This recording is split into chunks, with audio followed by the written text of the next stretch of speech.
So to all Aaha listeners, I'm wishing you a happy, happy, happy day.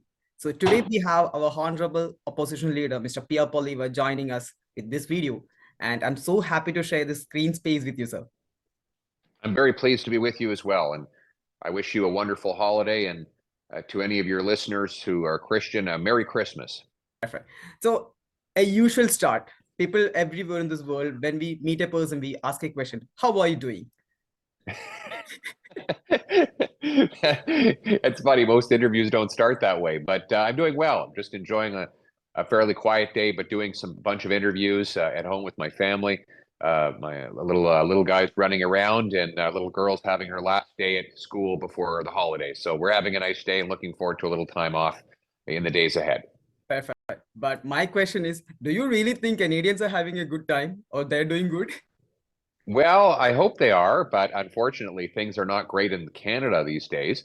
You know, there's a 40-year high in inflation and interest rates rising faster than at any time in modern history. We have 1.5 million people eating at food banks in a single month.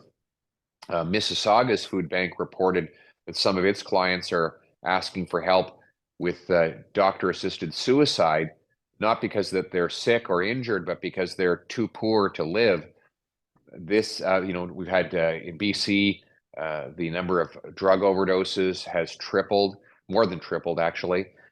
We have waiting lines growing at our hospitals, children's medicines not available at our drugstores, wait times of 10 months or more at our passport offices, 2.1 million people waiting for immigration processing. People are suffering, they're struggling. And this is 7 years of Justin Trudeau, and we're all paying the price for it now. So, but the good news is we can transform that hurt into hope and turn the corner and restore all of the opportunities that Canadians cherish about this country. Perfect. So looking forward for the good days ahead. And Yes.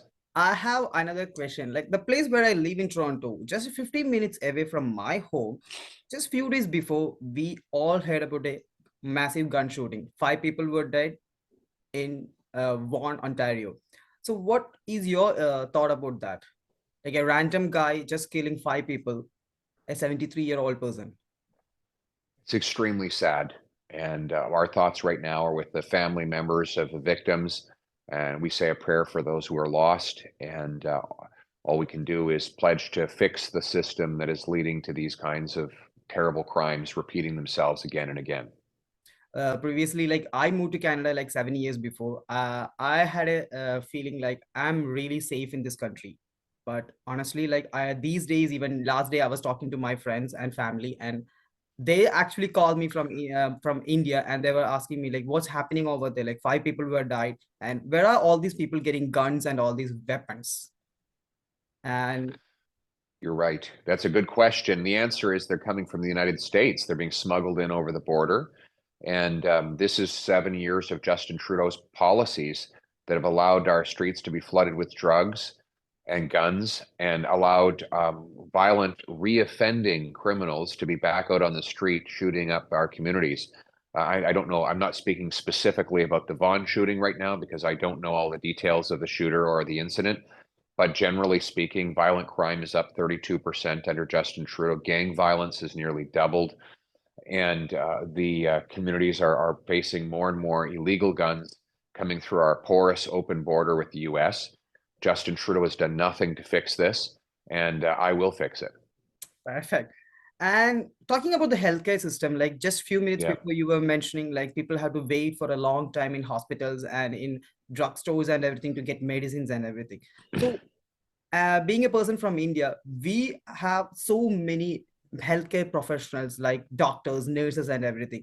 So Yes. what can we do to bring all these people, like the real healthcare professionals with the licenses and everything? Is there a chance like they can come to this country and serve Canadians? Yes, I have a plan for that. What I'm proposing is that the federal government sign deals with the provinces who are responsible for professional licensing, that they set the goal that within 60 days of an immigrant applying to work in his or her profession, he should get a yes or no based on tested ability, not based on where he comes from. That we should also allow, I'm going to back up 30,000 study loans for immigrant professionals who need to take time off work to study up to the Canadian standard and get licensed in their field. Third, I'm going to make it possible for future immigrants to begin getting licensed in their profession here in Canada before they even immigrate here, so that when they arrive, they're already licensed and ready to go. And this is a practical plan to get our immigrants the big, powerful paychecks that they deserve, but also to get more doctors, nurses, engineers, and other highly valued occupations filled with skilled people. Right now, it's insane. Do you know right now that only 43% of immigrant doctors can practice medicine? Only 37% of immigrant nurses can practice nursing. Why? Because they can't get licensed. My plan will speed up licensing, get them to work, and help our healthcare system recover. Oh, wow, perfect. Just when you mentioned about the paychecks, like honestly, the cost of living in Canada, across Canada, it's going up, Yes. up, up, up. Like, and when we met last time, I was asking you like why our cost of living is increasing day by day or year by year. The recent survey shows us like in 2023, the cost of living in Canada will be double than this current year. And the main thing what I noticed is high taxes. Yes, I agree. The cost of government is driving up the cost of living. $500 billion of inflationary deficits have ballooned the price of the goods we buy and the interest we pay. The carbon tax that Trudeau is imposing and tripling increases the cost of gas, heat, and groceries. The more Trudeau spends, the more things cost. It's inflation, inflation caused by Justin Trudeau. So my solution is to cap government spending, cut government waste, eliminate the carbon tax, and remove the red tape so that our businesses, farmers, and workers can produce more affordable goods and allow Canadians to buy those goods at reasonable prices. In other words, make more, cost less with paychecks and not debt. Okay. So anyway, we all are having our Christmas and New Year vibes everywhere across the world.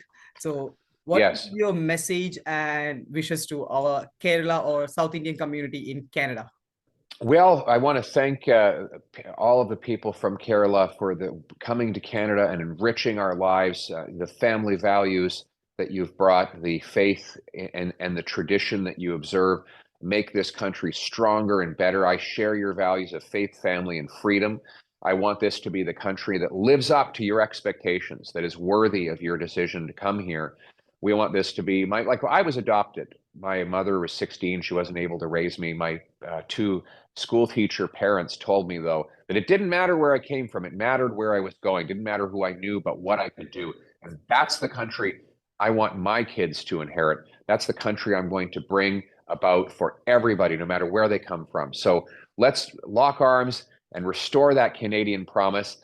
Let's turn all the hurt into hope, and let's make 2023 the best year ever. Perfect. So just Thank you. join our hands together for that. Absolutely. Let's do it. Okay. Merry Christmas, everyone. Many blessings. Happy New Year. And I look forward to seeing you all in 2023. Perfect. So, Mr. Poilievre, can we get a wishes for Christmas and New Year wishes for all our Aaha radio listeners all across the world from you?